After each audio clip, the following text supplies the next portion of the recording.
convicted pedophiles would be denied passports in Australia under a world-first plan proposed by the government. The proposal, to be introduced to Parliament, would prohibit registered sex offenders from travelling overseas.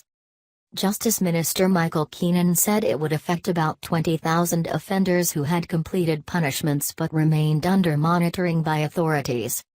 Sex offenders would be able to apply for passports if they were no longer on the register, the government said.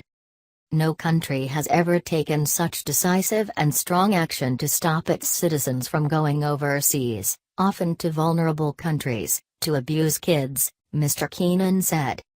About 800 registered sex offenders travelled overseas from Australia in 2016, according to the government. Abhorrent crime. The government said about 3,200 sex offenders would never be eligible for passports because they were being monitored for life. Mr. Keenan described child sex tourism as an absolutely abhorrent crime.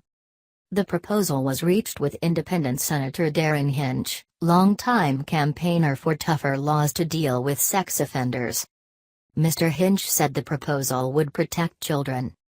You go to Bali, you go to Phnom Penh, you go to Siem Reap, and you see these middle-aged Australian men there, Caucasian men, with a young local kid. They are not there to get a suntan, he told reporters on Tuesday. Last year, Australian man Robert Andrew Fiddes Ellis was convicted of sexually abusing 11 girls in Indonesia and jailed for 15 years.